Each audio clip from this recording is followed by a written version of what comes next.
नमस्कार विद्यार्थी मित्रांनो, मी प्राध्यापक राम घुगे आणि तुमच्या सर्वांचं मी नवसह्याद्री ऑनलाईन स्पोकन इंग्लिश कोर्सच्या आज चौथ्या दिवशी तुमचं चौथ्या सत्रामध्ये सर्वांचं या ठिकाणी स्वागत करतो. आतापर्यंत आपण इंट्रोडक्शन शिकलं, त्याच्यानंतर ग्रीट कसं करायचं आणि काल आपण अतिशय कोर टॉपिक जो इंग्लिश स्पोकनचा आहे टेन्सेस त्याला काल सुरुवात केलेली आहे. आजच्या दिवसामध्ये आपण कंटिन्युअस टेन्सेस वरती पूर्ण आपली आजचं हे लेक्चर असणार आहे. पण तत्पूर्वी मला काही गोष्टी एक जनरल इंग्लिश संदर्भातल्या काही 2-3 गोष्टी आहेत त्या सुरुवातीला डिस्कस करतो आणि मग आपण आपलं लेक्चर सुरू करूया. सगळ्यात महत्वाची गोष्ट, इंग्रजी बोलता आलंच पाहिजे, पण ते बोलत असताना एक गोष्ट लक्षात ठेवा की इंग्रजी हे इंग्रजी सारखं वाटलं पाहिजे. म्हणजे मी बघतो आजूबाजूला विद्यार्थी इंग्रजी बोलत असताना, आणि भारतामध्ये 35च्या वर राज्य आहेत, प्रत्येक राज्यामध्ये एक वेगळ्या प्रकारचं इंग्लिश बोललं जातं. त्याच्यामुळे इंग्रजी बोलत असताना ते मराठी आणि इंग्रजी याच्यामध्ये फरक जाणवत नाही. So that should not be there. When you speak English it should look like English, right?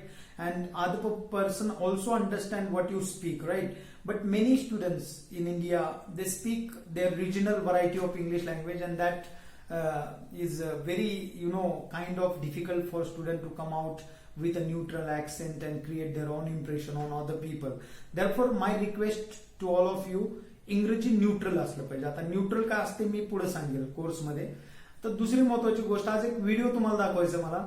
त्या व्हिडिओमध्ये इंग्लिश कसं नसावं या संदर्भातलं तुम्हाला एक बोध त्याच्यातनं मिळेल, म्हणजे एक गायडन्स तुम्हाला मिळेल की इंटरव्ह्यू मध्ये गेल्यानंतर सुद्धा बऱ्याच विद्यार्थ्यांना इंग्रजी संदर्भातले मोठे प्रॉब्लेम असतात. एक तर ग्रामर चुकतं, तो प्रॉब्लेम आता आपण टेन्सेसच्या माध्यमातून कव्हर करतोय. परंतु ते झाल्यानंतर दुसरा प्रॉब्लेम असतो की आपला ऍक्सेंट हा इंग्लिश ऍक्सेंटच वाटत नाही. म्हणजे आपण मराठी जसं बोलतो तसंच इंग्लिश बोलतो, किंवा हिंदी जसं बोलतो तसंच इंग्लिश बोलतो. तर हे सगळे प्रश्न इंग्लिश संदर्भातले आपण कोर्सच्या माध्यमातून सोडवायचा प्रयत्न करणार आहोत.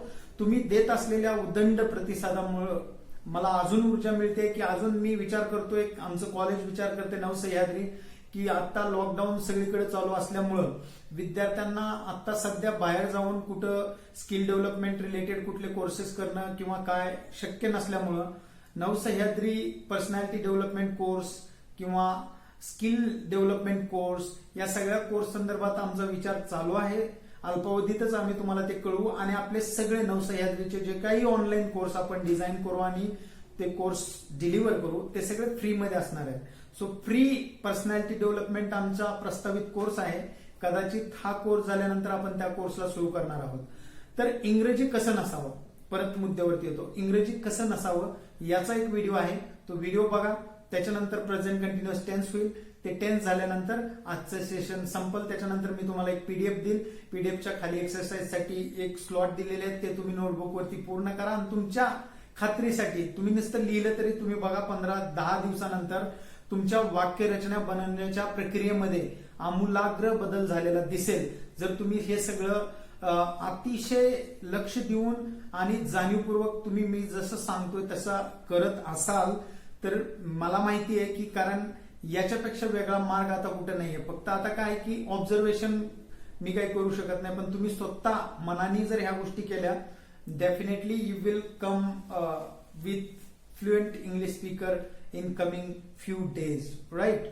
सो आता अधिक वेळ न घेता मी व्हिडिओ दाखवतो. नीट बघायचा, समजून घ्यायचं, ते इंग्लिश कसं बोलतात बघायचं आणि आपल्याला कसं बोललं नाही पाहिजे हे शिकायचं त्यातनं. आणि त्याच्यानंतर आपण कंटिन्युअस टेन्सला सुरू करू. सो चला आता व्हिडिओ दाखवतो मी तुम्हाला. व्हिडिओ नटुरे FU TU RE फटूरे नटुरे फटूरे नटूरे फटूरे और मुझे पसंद है छोले भटूरे. वाह वाह, तालियां तालियां भाई तालियां. तो आज हम देखने वाले हैं क्या होता है जब देसी लोग जॉब इंटरव्यू देने जाते हैं, वो भी इंग्लिश में. तो सबसे पहले भाई साहब ने अप्लाई करा है नेटवर्क इंजीनियर रोल के लिए. ओके, काफी भारी भरकम चीज होती है, चलो देखते हैं फिर. Hi, so tell me about yourself. Sir, I am sitting in front of yourself. अबे मैडम है वो, उसको सर कह के संबोधित कर रहा है. जॉब इंटरव्यू तो यहीं पे खत्म जब मैडम को सर कह दिया इसने तो. Myself Rakesh Mohanty, and I am technology mad. But if you will ask me what is my passion, I will say hardware. एक second what is your word? What is my passion? Passion. अच्छा पैसोन, ओ समझा। But this is for the first time I am doing on Spiky. I am doing on Spiky. Skype, you mean? Pardon, sir? Okay, not, go on. Interview वाली भी समझ गई, तुमसे ना हो पाएगा। पर गलती इस भोले से बच्चे की नहीं है यार, गलती इसकी स्कूल टीचर की है जिसने इसको ऐसी इंग्लिश सिखाई।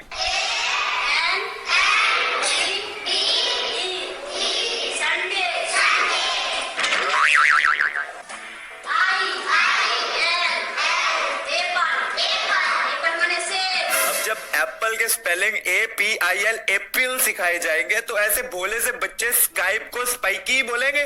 Sir, I am from Jharsuguda. I studied 10th Saraswati Sishu Vidya Mandir. Graduate Cambridge Institute Ranchi. Not from England. Note it. Note कर लो, Cambridge institute Ranchi, not from England. अच्छा वो बता दिया इसने, वरना मैं तो सोचने लग गया था भैया हमारे फॉरेन रिटर्न है, NRI। I am a hidden scientist. Okay, so what experience do you have? Sir, I am working with BSNL telephone company. Whenever the line goes off, I ride the telephone khamba and make the line good. यही तो अब मैं समझा कि BSNL का network इतना बेकार क्यों है, क्योंकि जब भी उसकी लाइन खराब होती है ये बंदा टेलीफोन खोम्बा की सवारी करने बैठ जाता है। He rides the telephone khomba and make the line good. And during my spare time, I chat on girls on Facebook. And also I collect pan masala wrappers. I have a huge collection, almost 2000. हाँ, पान मसाला के शौकीन है, तभी तो भाई साहब की जबान। जुबा केसरी, विमल बोलो जुबा केसरी। नहीं मतलब तुम शौक देख रहे हो, पान मसाला के रैपर्स इकट्ठे करने का शौक है, और वो दूसरा शौक क्या था इनका? I chat on girls on Facebook. यही है वो भाई साहब जो फेसबुक पर लड़कियों को hello dear, how is you, send pics dear, ऐसे वाले मैसेजेस करते हैं। Sir, I do not have any problem to shifting abroad country, but I will not change my religion. Otherwise, I am very open-minded and I am always happy, even when I am sad. एक second, ये कैसे होता है भाई? And I am always happy, even when I am sad. Now that is some real talent. ये कोई असली talent है भाई। Even when I am sad, I am happy. I am always happy because I am never sad. I am happy when I am sad. What is this man? English is a very funny language. अबे मजाक थोड़ी ना English यार। तुम्हें क्या लगता है English बोलना आसान है? English is speaking like a rice paneer eating. अरे यार आसान थोड़ी ना इंग्लिश बोलना है। ऐसे जॉब इंटरव्यू के लिए लोग इंग्लिश सीखने कोचिंग इंस्टीट्यूट जाते हैं और फिर वहां पर कुछ ऐसा सिखाया जाता है। You don't write a letter. You don't write a letter. They don't write a letter. They don't write a letter. He does not write a letter. He does not write a letter. She does not write a letter. She does not write a letter. Right. वो ऐसे सीखते हैं English. तुम्हें क्या लगता है English speaking rice plate eating? No, never, not. So tell me about yourself.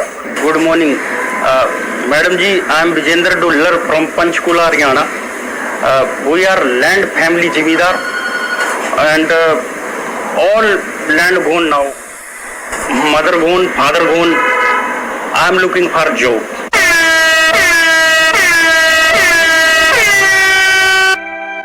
Land gone, mother gone, father gone, everything gone. बेचारा कितना बुरा हुआ है इसके साथ। So why do you think you're suited for the position of site inspector? Madam जी, I am old construction come nature to me, and if you keep Vijendra with you, you are finish madam.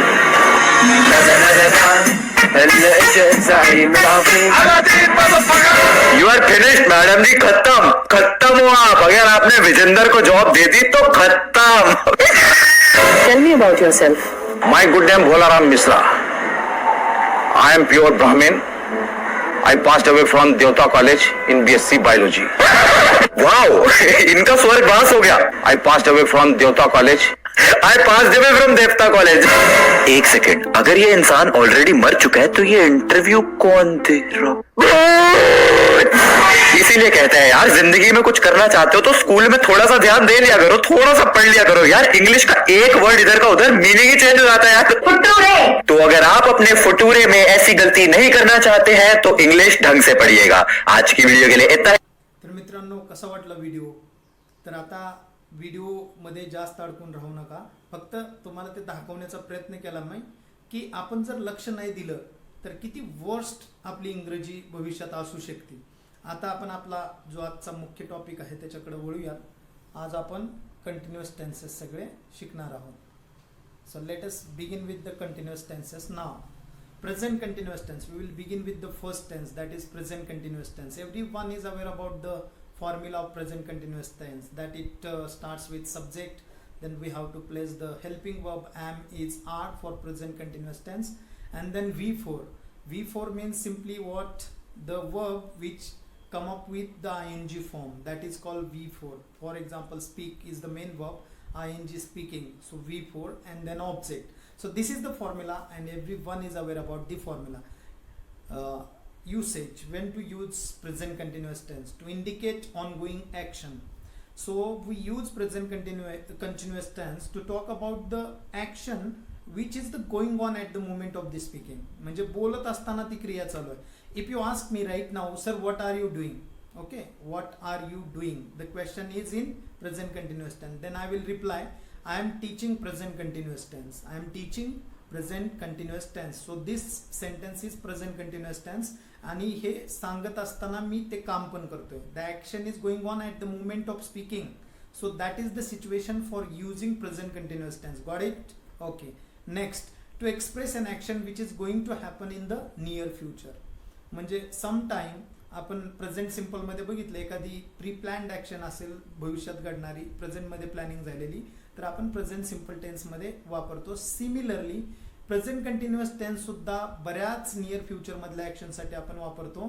जसं की Rohit is watching the movie, हे present continuous tense आहे. Okay, पण दुसरं वाक्य बघा, they are attending the inauguration in the next week. आता next week near future आहे आणि इथं वाक्यरचना प्रेझेंट कंटिन्युअसची आहे.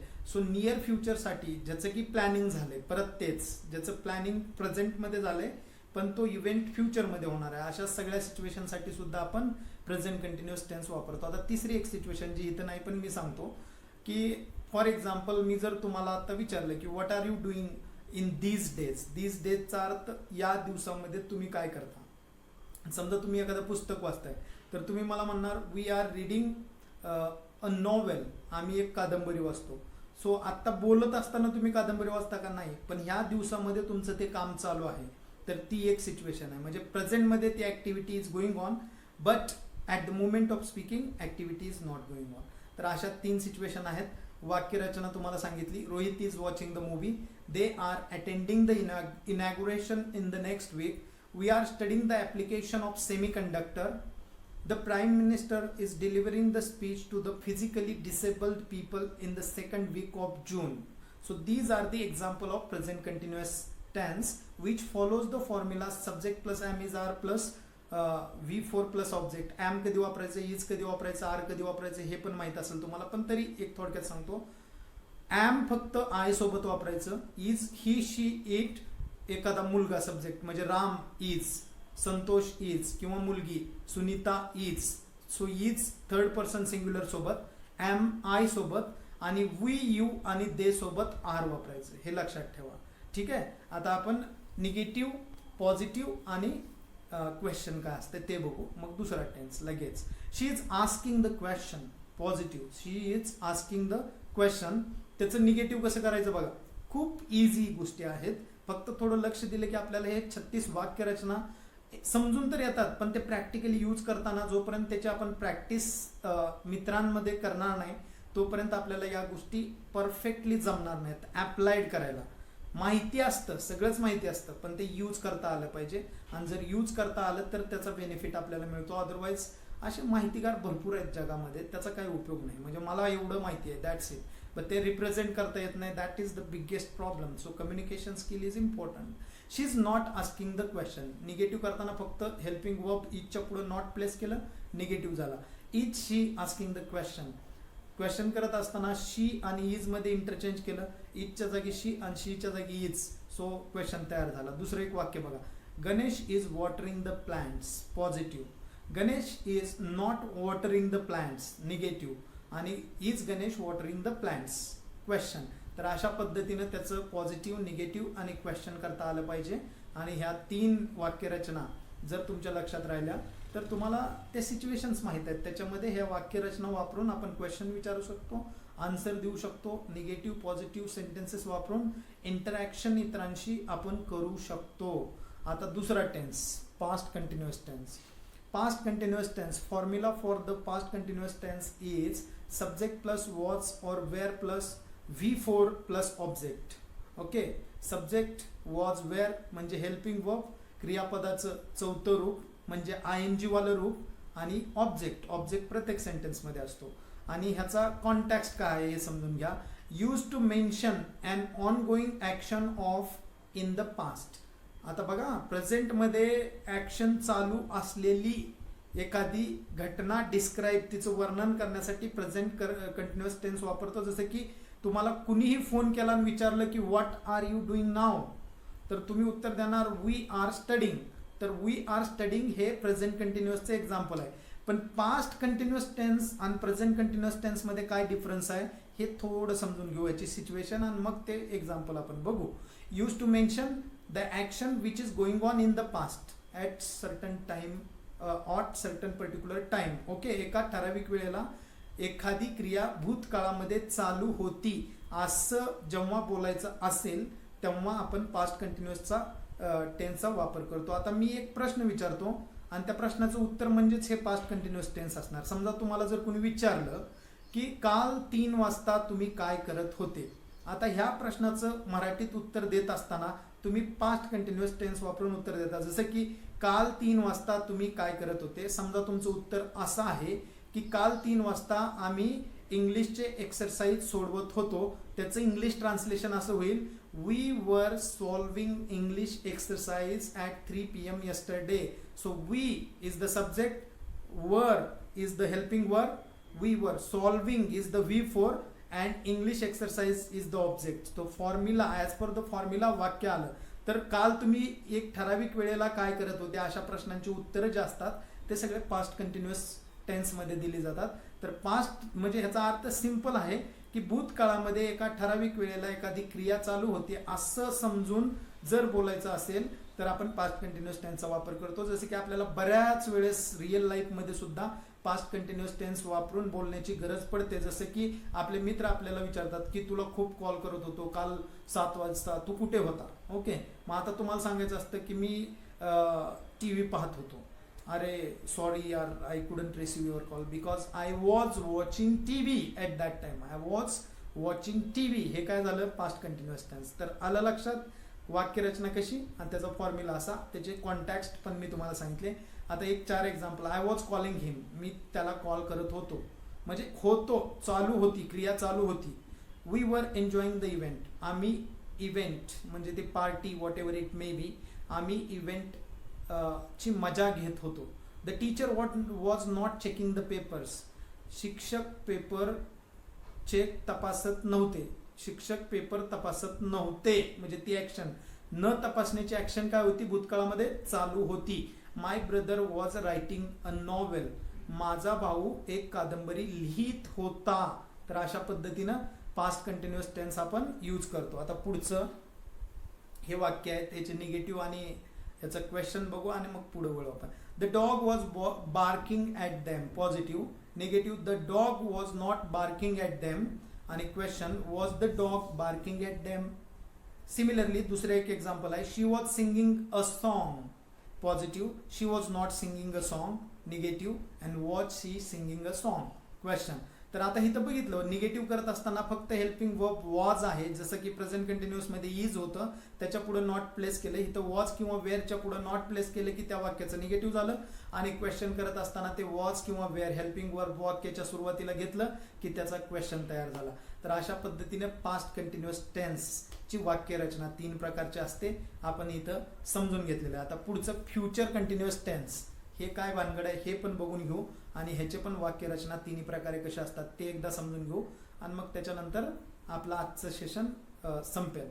तर आता फ्युचर कंटिन्युअस टेन्सचा फॉर्म्युला असतो subject plus will plus B.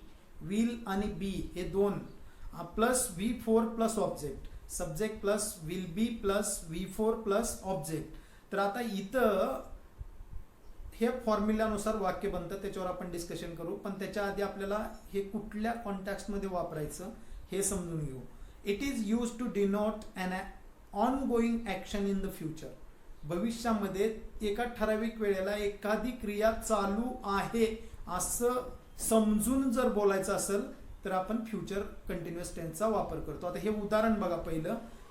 They will be preparing a report on the population growth. Will be preparing म्हणजे ते पॉप्युलेशन ग्रोथ म्हणजे लोकसंख्या वाढीवरती रिपोर्ट तयार करत असतील म्हणजे क्रिया चालू असेल आता. We shall not be getting salary in the future. आपल्याला भविष्यात पगार मिळणार नसेल. ओके, चालू असेल क्रिया. Pharmaceutical companies will be charging more money for medicines in the future. तर फार्मास्युटिकल इंडस्ट्रीज भविष्यामध्ये जास्त चार्ज करत असतील, क्रिया चालू असेल. He will be travelling to UAE. तो UAE ला प्रवास करत असेल म्हणजे भविष्यात कधी उद्या परवा वॉट एव्हर इट भविष्यात क्रिया चालू असेल अशा अर्थाने आपल्याला ते वापरायचं आहे. आता याच्यानंतर इथं बघा ह्याचं निगेटिव्ह कसं होतंय आणि त्याचं क्वेश्चन कसा होतंय. Santosh will be catching fish tomorrow म्हणजे उद्या संतोष मासे पकडत असेल एक ठराविक वेळेला. Santosh will not be catching fish tomorrow हे निगेटिव्ह झालं. Will Santosh be catching fish tomorrow question झाला. असंच दुसरं आहे बघा. He will be travelling to the UAE positive. He will not be travelling to the UAE negative.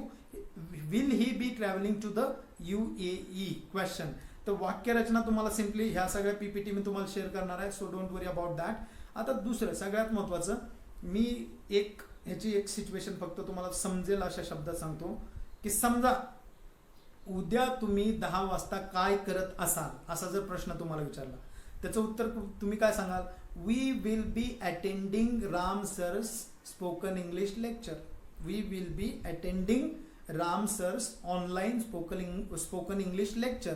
तर आम्ही उद्या 10 वाजता राम सरांचं online spoken English lecture attend करत असू म्हणजे ती क्रिया उद्या 10 वाजता चालू असणार आहे.